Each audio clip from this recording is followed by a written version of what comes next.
Now, we finished with the other small book by Dake on the book of Revelation, and I promised that next time we would come to his huge annotated reference Bible and go to that section in 4. Now, what he does with that verse, it's the same exact verse, but what Dake does, as usual with it, he has all of these numbers right before almost every word in that first verse, so he has tremendous amount of information in there. So we'll have to now, I will be reading this off to the side because I can't hold this and read it at the same time. Or showing it to you would be even more difficult. Although I guess I will do that carefully so you can see where it is. It is right here where you see me holding the page.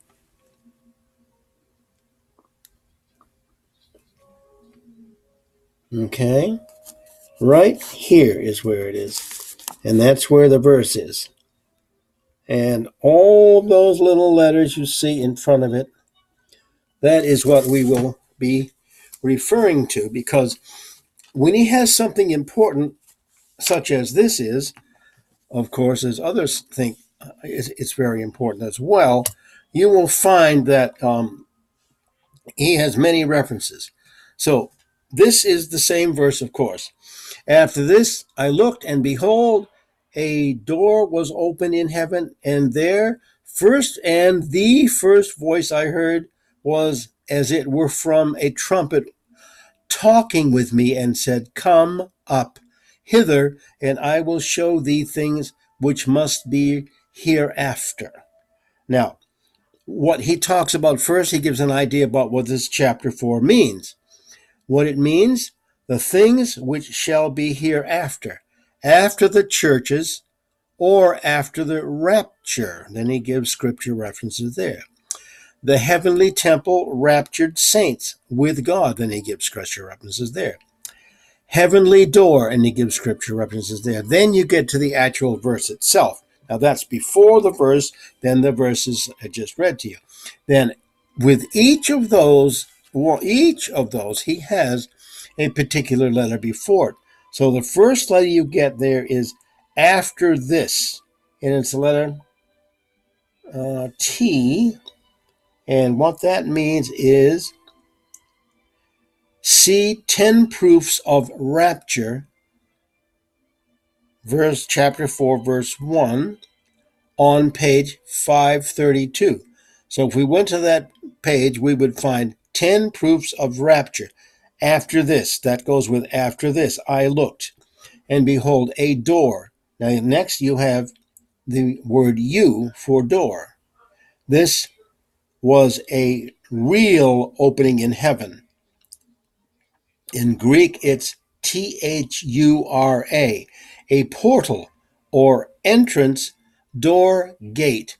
Translated door 36 times, he gives references, and gate in the book of Acts, chapter 3, verse 2.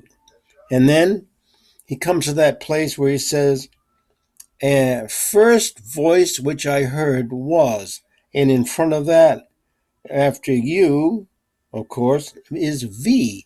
And it says, the voice of Revelation 1, 10 to 12, and 17 to 20.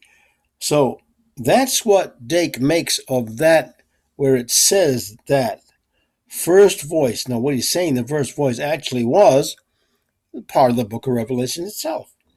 Then after that, he says, the trumpets talking with me came. There's the W, came. 12th prophecy in Revelation 4, 1 to 22 and 7. Use unfulfilled prophecy. That's an unfulfilled prophecy right there. In other words, said to me, come, and then he said, up, hither. Now there's an X, up, hither. What does that mean? See examples of man translated.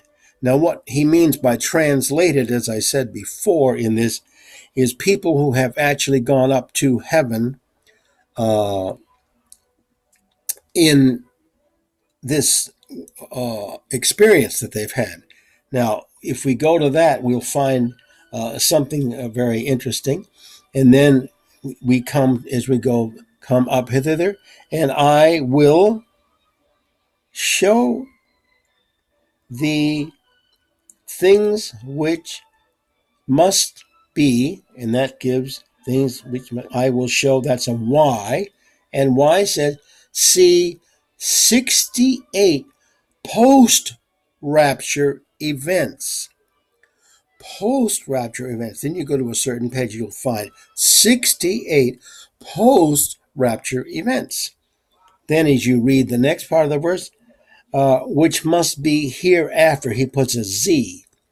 Greek, meta, T-A-U-T-A, after these things, that is, after the things of the church of Revelation 2 and 3. Now, that's what he means, and of course, others have said the same thing, that this verse 4:1 begins a different part of the book of Revelation entirely, because you are dealing now with those things that have happened or will happen right now in the first 3 chapters. But once you get to chapter 4, you are supposed to be dealing with the things that haven't happened yet, will be happening. And he says, in this, look at the note on John 5:1. So we will do that since we're in this now and we have time in this video to do that. We will look at John 5:1. So we have to take this book and hunt back here for John and find John 5 and verse 1 and see why he says to look at it. Here we go. And it says John 5:1. And it says, after this, there was a feast of the Jews, and Jesus went up to Jerusalem. Now, you have notes there that say a little M-N-O. M-N-O. Then it says M-N-O. Let's see if we can find that M-N-O. Here's an M. Then it says Greek, tetra, T-A-U-R-A. After these things, a common phrase used 15 times by John for the time of the events which he wrote about and is rendered after these things. Then he gives the scripture, including Revelation. After this, in 4:1, after that, in other parts of Revelation, afterwards in John, and hereafter in John and Revelation. This phrase is used only 8 other times in the New Testament to express the order of events. Then he's got New Testament places to look, which shows the books of John and Revelation are more chronological in events than any other New Testament books.